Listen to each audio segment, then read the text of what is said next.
Hebreus capítulo 2, versículos de 5 a 18. É o terceiro sermão dessa série.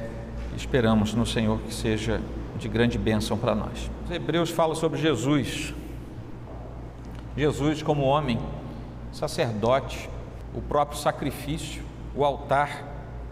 Fala sobre Jesus como homem ter morrido voluntariamente em meio à profunda humilhação, para que depois disso ele pudesse provar a morte, a qual nós estamos condenados pelo pecado, e assim ele assume o nosso lugar.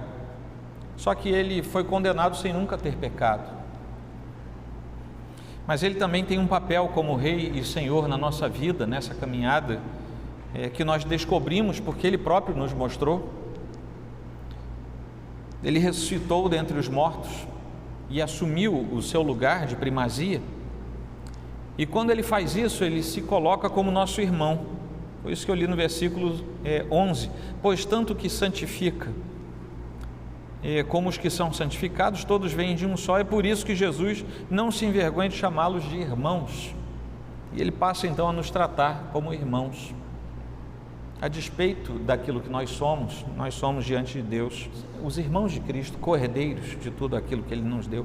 E se não fosse a obra de Jesus Cristo, nós jamais seríamos salvos, jamais teríamos a esperança de viver pela eternidade, porque seríamos eternamente escravos do pecado e da morte. Não haveria solução, não haveria resposta diferente para nós, a não ser um juízo eterno da parte de um Deus que é santo e é justo. Jesus tomou sobre si os nossos pecados, tomou sobre si todos os desdobramentos do pecado, removeu tudo de nós, nos fez chegar a uma posição de filhos, e isso tudo por causa da obra de Cristo. Por ser Deus, além de ter sido homem, ter se encarnado, Ele abre o caminho ao Deus Pai e nos conduz até a salvação. Isso tudo é um preâmbulo para nos mostrar o que nos espera na carta aos Hebreus. E por ter vivido encarnado entre nós como ser humano, nós podemos confiar que Ele vai nos conduzir em paz e em santidade até o final das nossas vidas, quando nós vamos encontrar o próprio Cristo pessoalmente, face a face, e com Ele nós vamos viver eternamente em glória. Isso talvez fosse um resumo da carta aos Hebreus, um resumo daquilo que nós estamos encontrando diante de nós. Nesse trecho que nós lemos, eu gostaria de destacar algumas coisas para nós. A defesa de Cristo era necessária, da pessoa de Cristo era necessária, por causa dos perigos doutrinários que rondavam a igreja. Uma igreja que ainda não estava forte o suficiente na visão do próprio autor, e ele precisava continuar a concluir os seus argumentos a respeito da glória e da honra de Cristo. O autor tinha acabado de demonstrar até o versículo 4, que nós lemos no sermão anterior, desde o comecinho até o capítulo 2, versículo 4, ele vem demonstrando que Jesus Cristo não é um ser comum, e Ele é um ser tão incomum que não dava para compará-lo nem mesmo com os anjos. E ele começa a sua argumentação com essa tese comparativa. Não dá para a gente comparar Jesus nem mesmo com seres tão especiais como são os anjos. Não dá, Jesus é muito superior. Jesus é o Criador, eles são criaturas. Os anjos são criados, nós somos criados. Jesus não é criado, Ele é Deus, Ele é eterno. E aqui ele cita, logo no comecinho do trecho que eu li, duas passagens do Antigo Testamento, à guisa daquilo que eu falei para vocês nos outros sermões. O autor, a carta aos Hebreus, tem uma grande preocupação em comprovar que aquilo que ele fala não procede da imaginação dele, mas ele pega da própria Escritura. E a Escritura que eles tinham em mãos no primeiro século, até pelo menos metade do primeiro século, anos 60 por aí, era o Antigo Testamento que nós conhecemos hoje. E ele faz esse endosso, ele pega Jó 7,17, a primeira partezinha que diz: que é o homem para que tu lhe deis tanta importância, e é daí que ele tira essa primeira frase, que é o homem que dele te lembres. Ele pega também o Salmo 8, os versículos 5 a 7 dizem assim: fizeste-o, no entanto, por um pouco menor do que Deus, e de glória e de honra o coroaste, deste-lhe domínio sobre as obras da tua mão, e sob seus pés tudo lhe puseste, ovelhas e bois, todos, e também os animais do campo. E aqui ele está dizendo, vejam bem, é desse que eu estou falando. Ele é especial, ele é fora do comum, ele está para além da nossa imaginação. A maior importância que nós recebemos da parte de Deus é exatamente o domínio que Ele nos deu sobre a criação, mas Ele está dizendo aqui, agora em referência a Jesus Cristo, que todo domínio reside de forma extemporânea, total e completa nas mãos do próprio Filho de Deus.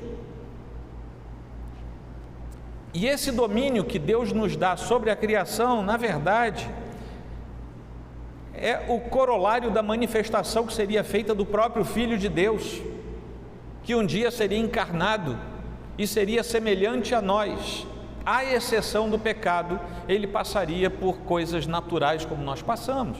Ele ficou cansado, ele precisou tomar banho, ele teve que lavar os pés naquele lugar poeirento, semidesértico, ele teve fome, ele teve sede, ele precisou deitar para dormir. Jesus foi um ser humano como nós, mas ele não pecou.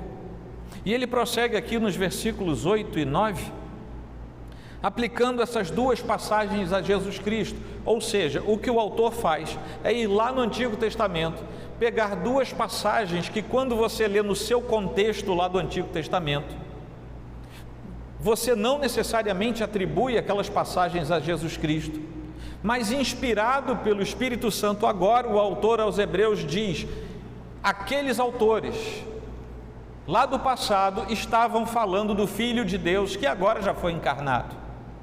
Jesus Cristo, Deus Filho, era dele que eles estavam falando sem saber, mas eles estavam falando dele.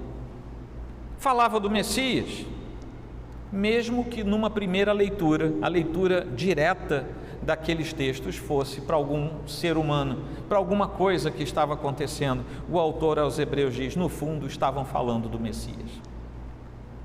Em paralelo a isso, nós voltamos a ouvir do autor aqui sobre os anjos, que continuam ao redor do trono de Deus, contemplando a glória desse Deus. Tem muito mais força, tem muito mais poder do que qualquer ser humano, e os hebreus daquele tempo sabiam disso.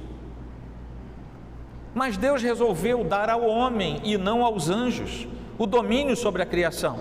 Deus nunca falou para anjo nenhum: olha, você domina sobre a terra, domina sobre o cosmos. Deus resolveu fazer isso com o ser humano e não com os anjos. Ele não deu isso aos anjos, mas deu isso a nós. Nós estragamos por causa do pecado, mas isso não tira de Deus o fato de Ele ter dado essa comissão ao homem. Aqui em Hebreus 1, que nós já tratamos, o autor enfatiza a divindade de Cristo. No segundo capítulo, e nós estamos concluindo hoje, ele enfatiza a humanidade de Cristo. Ele veio como nós, e tanto em sua divindade quanto em sua natureza humana, em sua humanidade, ele pôde cumprir total e cabalmente aquilo para o que ele existe, como Deus sempre existiu, e ele tem as suas prerrogativas divinas, e aquilo também que ele assumiu como a sua natureza humana. O mandato dado originalmente a Adão, que não pôde ser cumprido cabalmente, Cristo veio para assumi-lo, e é por isso que Cristo sempre terá o domínio total de todas as coisas. Ele cumpriu a sua obra para a nossa redenção, e foi exatamente por essa razão que ele reivindicou para si mesmo uma coroa que não poderia ser assumida por ninguém a não ser o próprio Deus, mas o Deus que tinha se entregue para que aqueles que o Pai tinha escolhido, João 17, fossem de fato redimidos na cruz pela obra salvífica dele. Pela criação, o Senhor nos dá o direito sobre toda a obra das suas mãos. Prestem atenção nisso. Pela criação, o Senhor nos dá o direito sobre toda a obra das suas mãos. Pela recriação, que é a regeneração, ele estende o seu domínio a todos os seus seguidores. Deu para entender? Quando o Senhor nos salva, nós passamos a ter uma estrutura diante da criação e do cosmos que é diferente, porque nós passamos a ser filhos de Deus, detentores de algo que no universo espiritual é particular àqueles que são salvos. Não saiam daqui hoje fazendo assim, tentando arranjar, sair bola de fogo da sua mão. Não é disso que eu estou falando. Eu estou falando de algo na estrutura da salvação. E nenhum ser, obviamente, dentre os humanos, nenhum ser pode compartilhar do ser de Deus, a não ser aquele que foi lavado e remido no sangue do Cordeiro perfeito, único, unigênito, que é Jesus Cristo. E a partir desse amálgama que é feito entre um ser humano criado, pecador que se torna salvo, e o seu Salvador, nós passamos a ter uma percepção diferente do universo. Hoje nós temos ceia do Senhor. Quando nós estivermos aqui com o pão e o cálice na mão, nós estaremos mais uma vez dizendo: eu vou comer e beber do corpo e do sangue do Senhor, que somente um verdadeiro filho de Deus pode fazer, se estiver em comunhão com Ele. Por quê? Porque a sua estrutura espiritual, a sua estatura ganhou novas dimensões. É por isso que Paulo fala: se você não pode, não faça. Não faça isso indignamente, para não se tornar réu do juízo. Nessa primeira parte, em que nós somos elencados como herdeiros e co-herdeiros com Cristo, herdeiros do Pai, co-herdeiros com o irmão, que não tem vergonha de dizer: esses que eu salvei são meus irmãos. Nós lemos aqui no versículo 11. Então Paulo também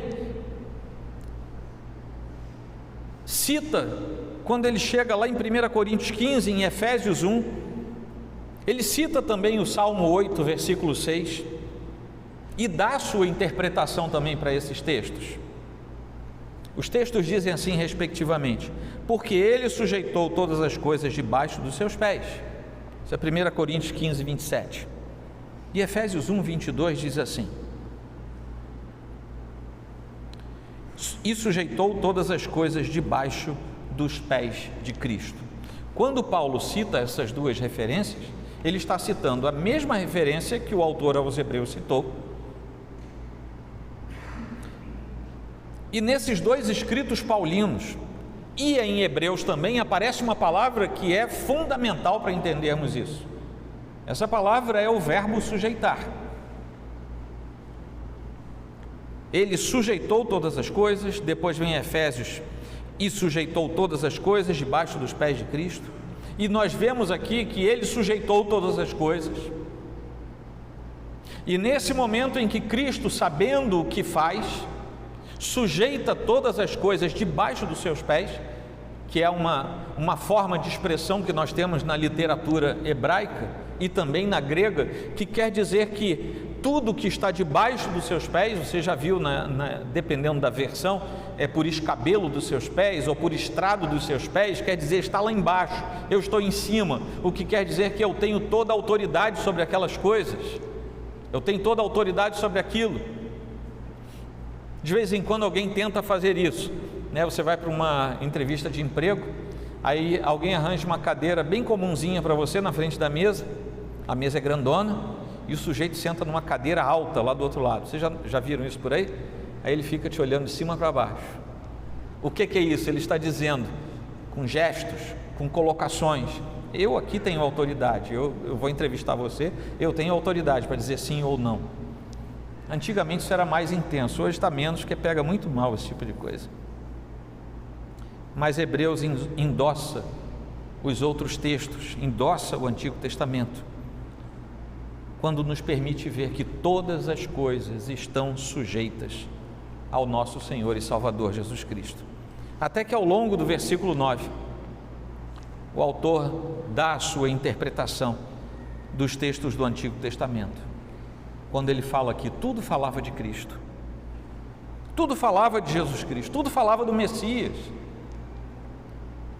que foi coroado de glória e de honra. Tudo falava dele, porque somente ele foi coroado de honra e de glória. Então, meus irmãos, nesse primeiro trecho, nós vemos a qualificação que o autor faz e o destaque que ele dá, porque ele agora está querendo encerrar aquele assunto que ele começou, em que ele compara e coloca em oposição anjos e Cristo. Ele está dando desfecho daquele seu argumento. Mas aí ele entra num outro momento da sua argumentação, em que ele diz assim: não é só isso. Jesus, além de ter toda a honra, toda a glória, além de ter sujeitado todas as coisas sob o seu domínio, além de ele ser quem é, ele tem irmãos. E eu não sei quanto a você, mas você parar e pensar o privilégio que é você receber a revelação da parte de Deus, que você é irmão do Deus Filho, que quando tudo isso terminar, o Deus Pai vai chamar você e dizer: você pode entrar porque você é meu filho. Eu não sei quanto a você, mas isso enternece o meu coração. Porque, venhamos e convenhamos, qual é o benefício que eu tenho a oferecer? Qual é a oferta que eu tenho a dar ao Senhor? Qual é a contrapartida que eu tenho para dar ao Deus Santo e Todo-Poderoso? Eu não tenho nada. Nesse segundo capítulo, o ator principal é o Pai. Nós estamos lendo sobre o Filho, mas se você prestar atenção, estamos lendo sobre o Filho por causa de tudo que o Pai fez pelo Filho.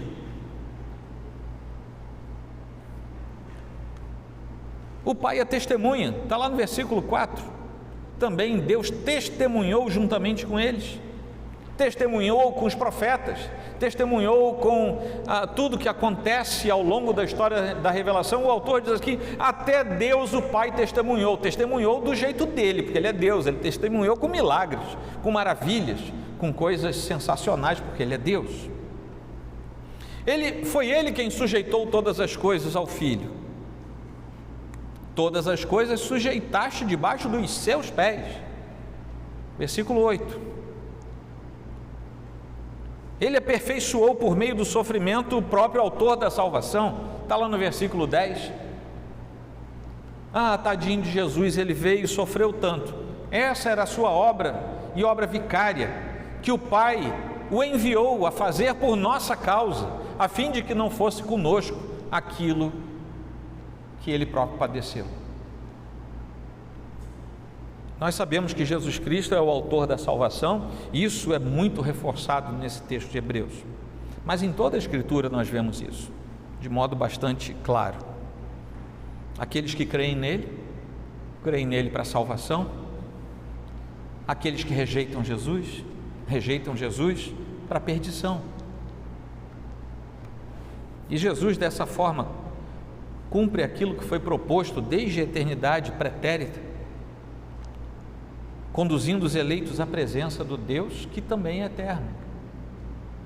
Ele próprio passa a se fazer irmãos daqueles filhos que foram salvos na cruz para o Pai, que em Efésios 1 nós lemos claramente que foi o Pai mesmo quem escolheu desde a eternidade, que nós não sabemos nem mensurar, porque foi antes da criação. Jesus não apenas conduz os salvos ao Pai, mas ele passa a se identificar com eles, e juntamente com os salvos, Jesus forma a família que é entregue ao próprio Deus Pai, que em outro lugar diz que chegou a dar o próprio nome para essa família. Então, ao cumprir a sua obra, Jesus conduziu muitos filhos à glória. Nós lemos isso aqui. E a esse chama, sem ter nenhuma vergonha, Deus. O Deus Filho não tem vergonha de olhar para mim e para você e dizer para o Pai: eles são meus irmãos. Alguns de nós têm vergonha de se declararem cristãos no meio de um mundo pós-moderno. Alguns de nós têm constrangimento em andar com uma Bíblia, visivelmente. Alguns de nós têm vergonha em manter uma postura ética num mundo que é totalmente antiético. Alguns de nós têm vergonha de dizer não às ofertas que o mundo faz. Alguns de nós têm vergonha, pois Jesus Cristo não tem vergonha de nenhum de nós. Mas há que ter cuidado, porque se alguém se envergonhar de Cristo, Cristo se envergonhará dele.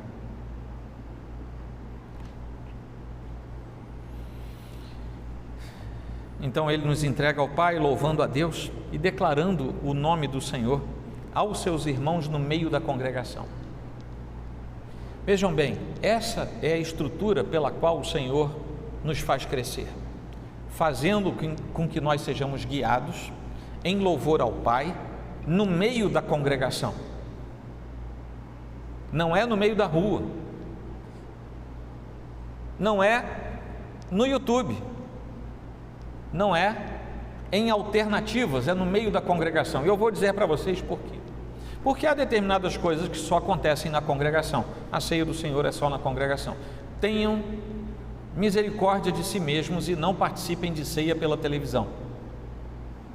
Não sejam batizados pela televisão. Não participem de sacramentos televisivos. Porque determinadas coisas prescindem de estarmos em congregação. E há uma razão prática para isso, porque você é chato, e porque eu sou chato, porque você é imperfeito, e eu sou imperfeito, e é na sua chatice, na sua imperfeição que Deus cuida de mim e me faz melhorar, e é na minha chatice, na minha imperfeição que Deus faz você ser mais santo, quando você me aguenta e aprende a andar comigo.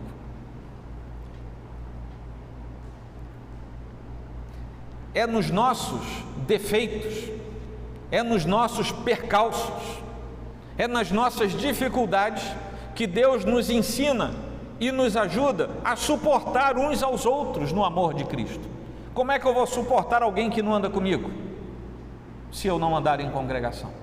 Não estou falando daqueles nossos irmãos que, tenho certeza, ansiariam profundamente por isso, mas estão numa terra em que proíbe o culto, não podem se reunir, circunstâncias de enfermidade grave, impedimentos os mais diversos. Não estou falando disso, estou falando de quem pode. E na maioria das vezes os impedimentos são, vou usar a palavra da moda agora, são impedimentos fake.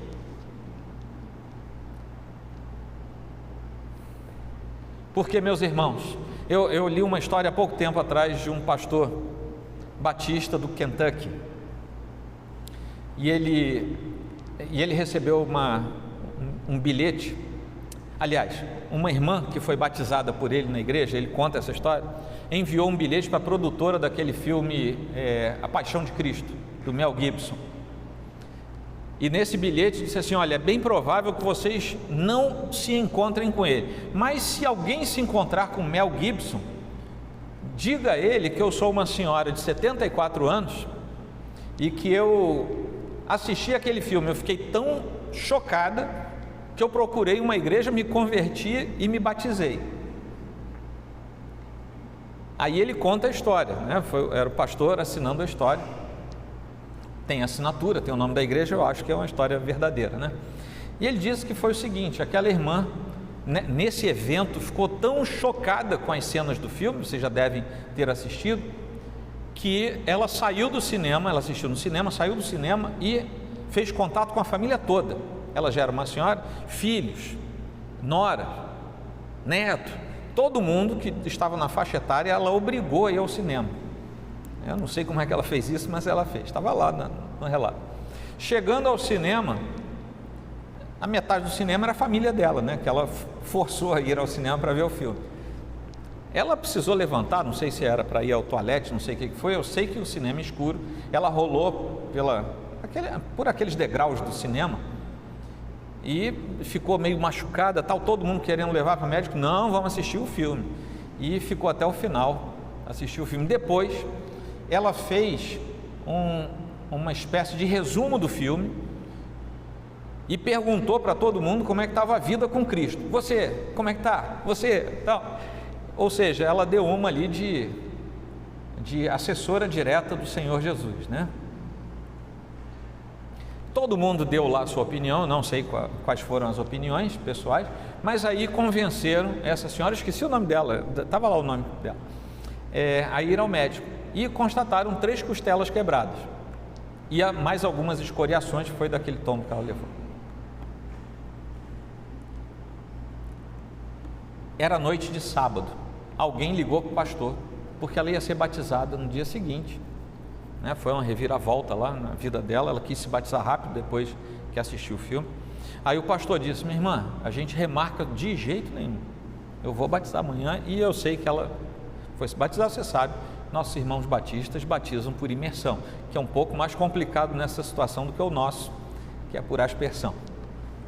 Mas eu sei que ela foi batizada, cheia de dores e tal. E quando o pastor falou para ela: mas por que essa insistência e tal? O batismo, você sabe que você não deixaria de ser salva se acontecer. Não, mas depois do que eu vi, o que o Senhor sofreu, ser batizada com 3 costelas quebradas e meia dúzia de arranhão é pouco demais.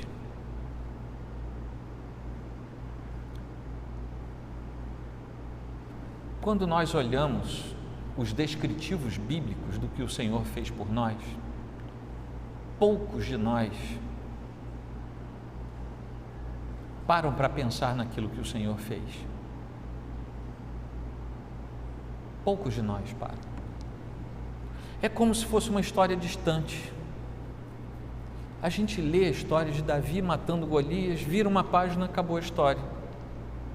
Aí a gente chega lá no final do Evangelho, Jesus sendo julgado à revelia durante a noite, tal, pendurado na cruz, tira, põe, virou a página, acabou a história. É como se aquilo não fizesse mais nada acontecer nas nossas entranhas. Não estou dizendo que a gente teria que repetir a história daquela irmãzinha, mas algo deveria acontecer no nosso coração toda vez que a gente se deparasse com o que Cristo fez por nós. Aquilo devia mexer com a gente, porque tudo que nós vemos não passa de ilusão, tudo que nós vivemos não passa de algo temporário. Você sabe que nem você me vendo é real, eu sou uma refração de luz, que entra pelos seus olhos e o cérebro entende, e ainda me vê de cabeça para baixo, você sabe disso, né? Quando eu chego aí no seu cérebro, eu estou de cabeça para baixo, o seu cérebro arruma e me põe de cabeça para cima. Nem isso, nem o que você vê, você diz, isso é verdade, porque não passa de uma refração, uma percepção da luz que entra por suas córneas e seu cérebro decodifica. Aqui o autor está finalizando seus argumentos, está tecendo uma explicação ampla e final a respeito de tudo que ele falou até agora, porque ele também quer passar para outro assunto. Ele agora já quer dizer assim: não, vocês achavam que os anjos eram coisa demais, Jesus é muito superior aos anjos, mas agora ele quer tocar no calcanhar de Aquiles daqueles hebreus, a partir do capítulo 3, ele vai dizer assim: tudo bem, vocês entenderam o que eu falei dos anjos, mas eu agora vou falar de Moisés. Aí qualquer judeu que se preze teria um treco lá no primeiro século, e ele vai dizer: Moisés também não se compara ao Messias. Mas ainda aqui no capítulo 2, ele está fechando os argumentos, e ele agora se dispõe a demonstrar a razão porque foi necessário que o Filho de Deus se revestisse de nossa carne, para que pudesse participar da nossa própria natureza, e quando ele enfrentasse e suportasse a morte,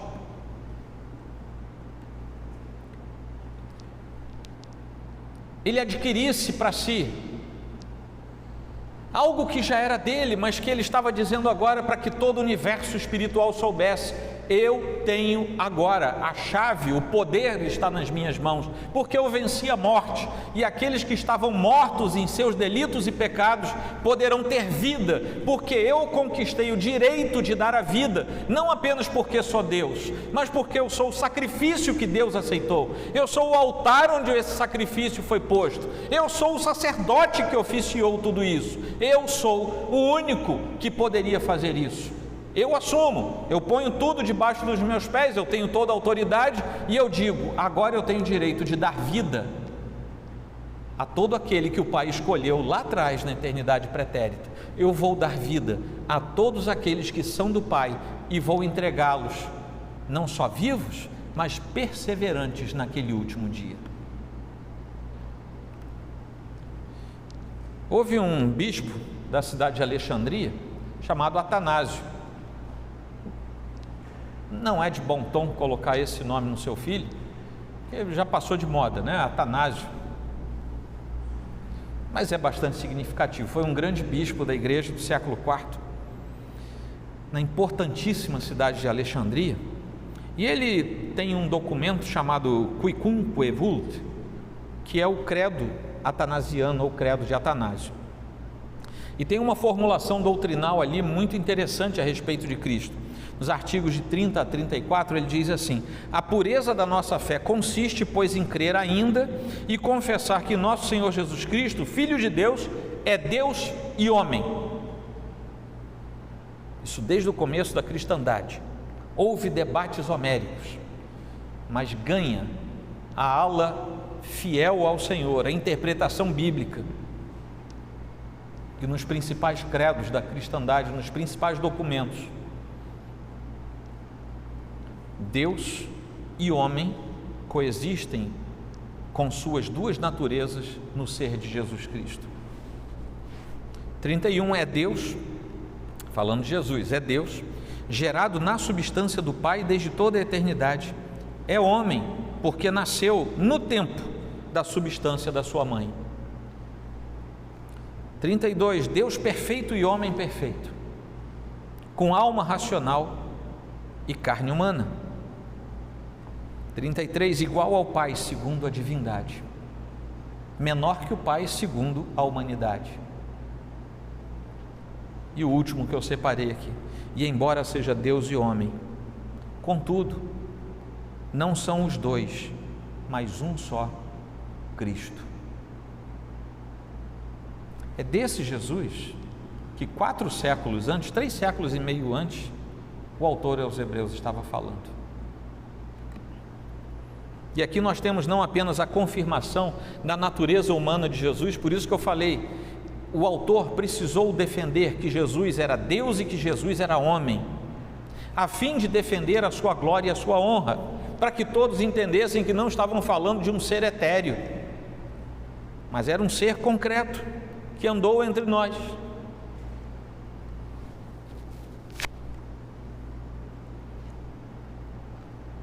E nós somos os frutos que esse Jesus Cristo deixa para o Pai, porque Ele manifesta tudo em nome do Pai, a tal ponto que lá em João 17, nós temos a oração do Senhor, a oração que antecede a sua prisão e subsequente morte, mas Ele ora assim ao Pai, um pouquinho antes da sua prisão e morte, versículos 6 a 8, manifestei o teu nome àqueles que me deste,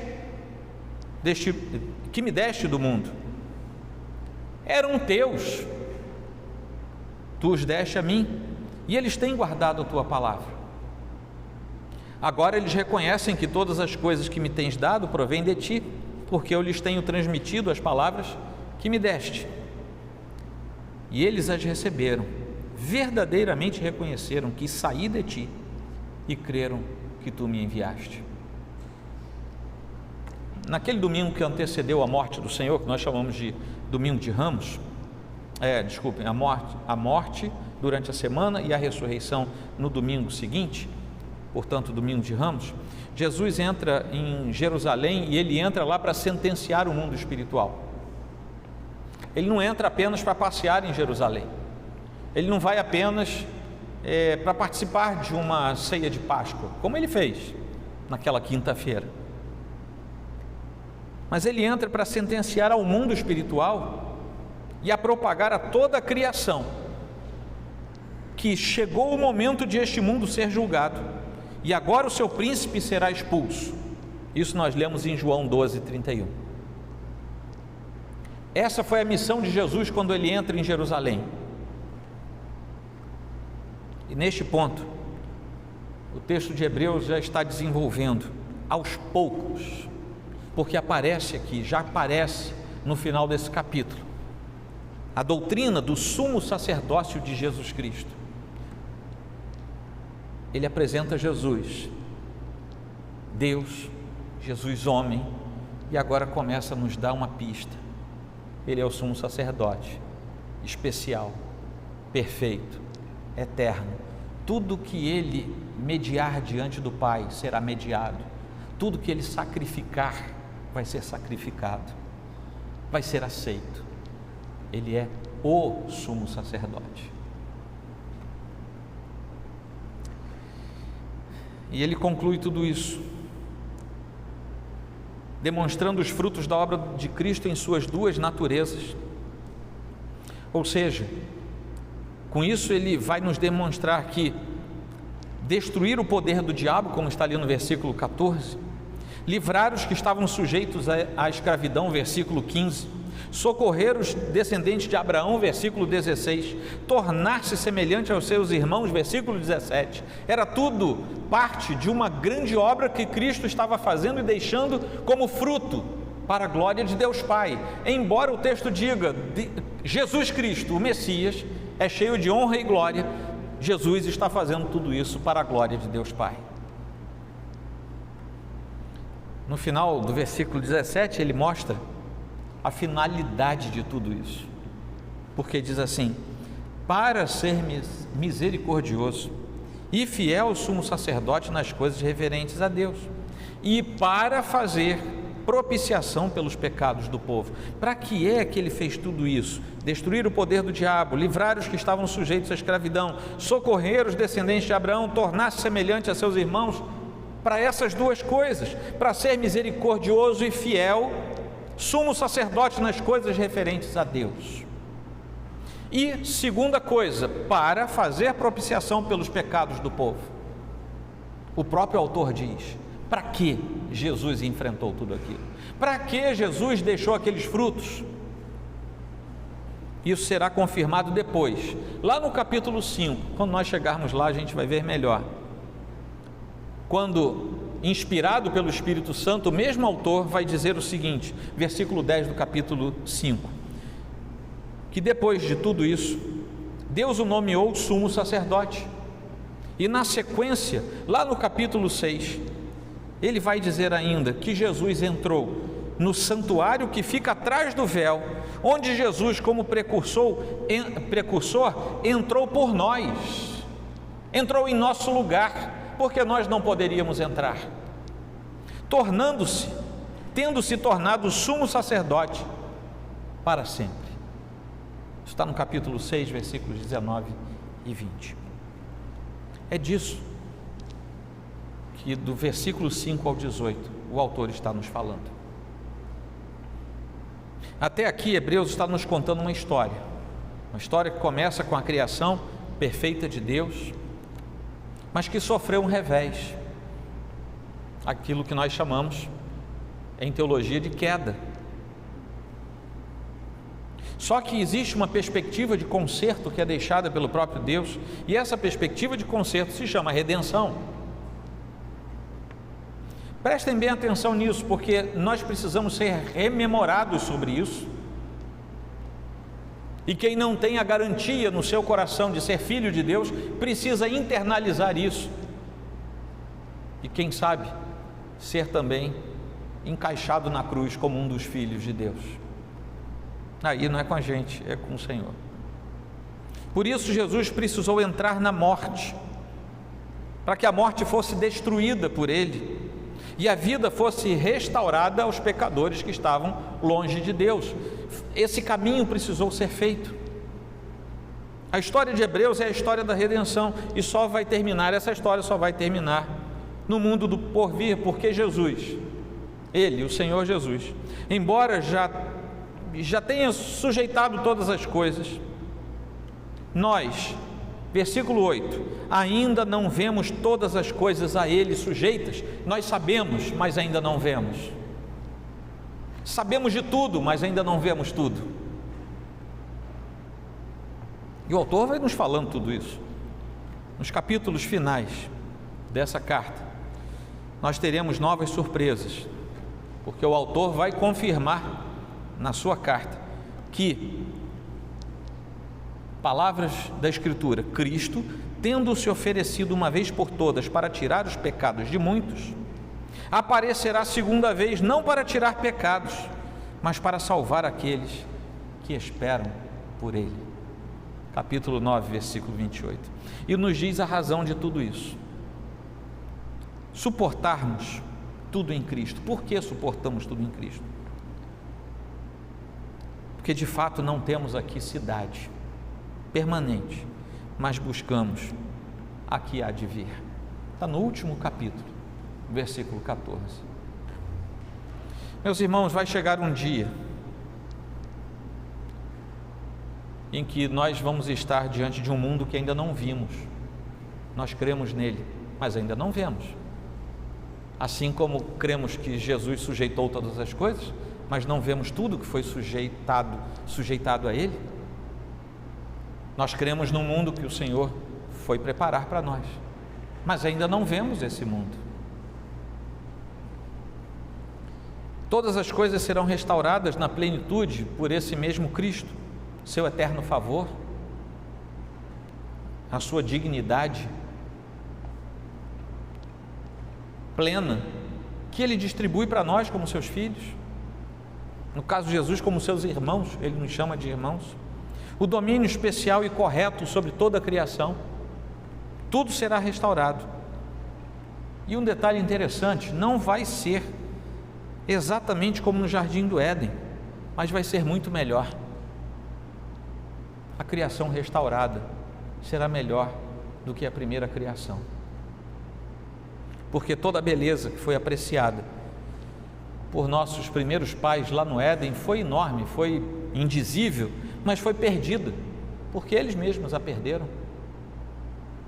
Na criação restaurada, esse eterno favor, essa dignidade, esse domínio serão tão bons, tão belos, tão seguros, tão eternos, tão permanentes, que nem eu nem você vamos conseguir estragar isso de novo. Nossos primeiros pais conseguiram estragar, nós não conseguiremos mais estragar aquilo que vier no porvir para nós. E é aí que a história da redenção termina, lá na frente. Termina com um jeito de recomeço, um jeito de novo começo, como foi planejado, e que finalmente será nossa, para sempre, sem mais perdas, sem danos, tudo por causa de Jesus Cristo. Criação, queda, redenção e consumação.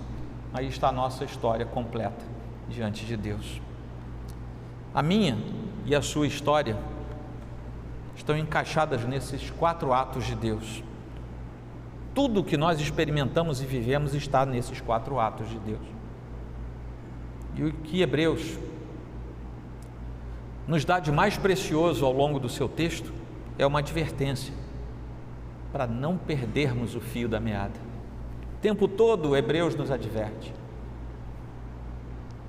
cuidado, não perca o fio dessa meada, não perca o enredo dessa história. Cuidado.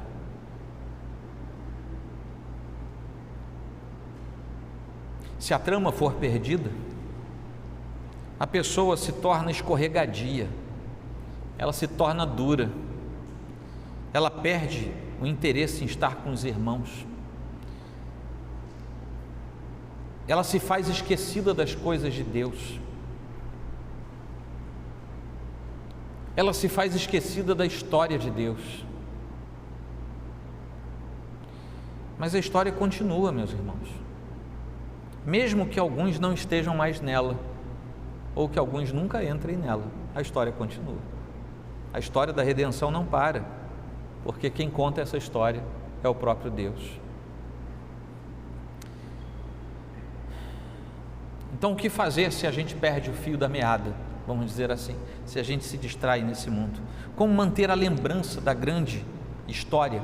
Como manter a nossa caminhada viva dentro dessa história da redenção?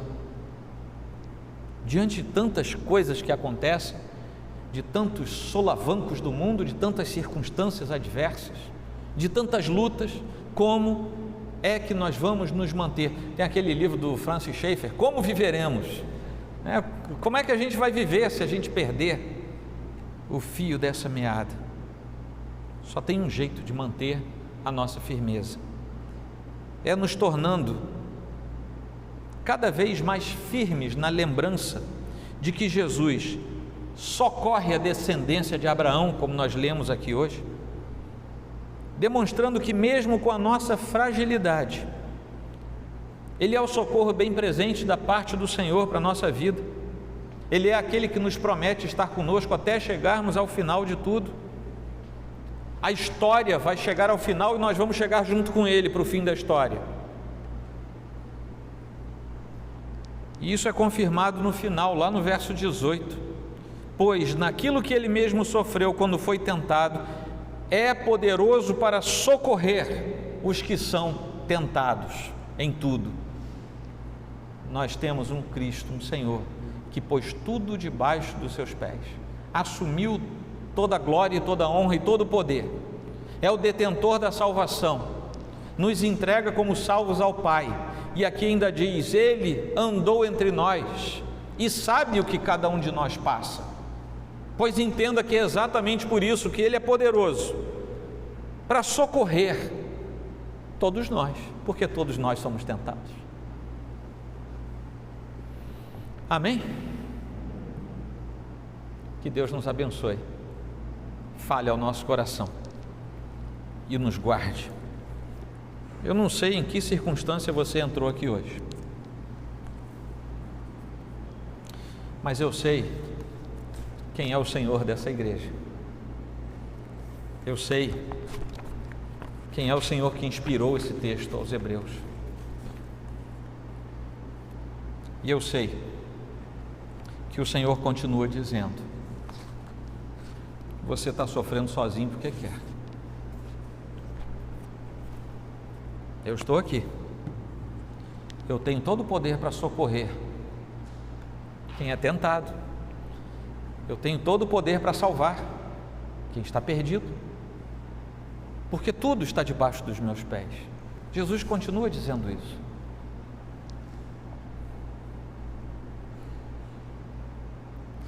Tem aquele hino antigo que diz: vem já, alma cansada, vem já. É isso, alma cansada. Por que você está sem descansar? Jesus diz: é em mim que vocês vão encontrar descanso. Ele diz: vem para mim com o teu jugo, troca comigo, me dá o teu que é pesado e leva o meu que é leve. Ele continua dizendo: por que você tem medo do que ainda pode lhe acontecer? Se o final da história é meu final da história. E nesta noite, mais uma vez, do púlpito desta igreja sai um convite. Se você é filho de Deus, talvez esteja na hora de rever, porque talvez o seu cansaço seja o esquecimento de quem é o dono da história. O esquecimento às vezes não é por maldade sua, não, é porque as coisas da vida atropelam a gente.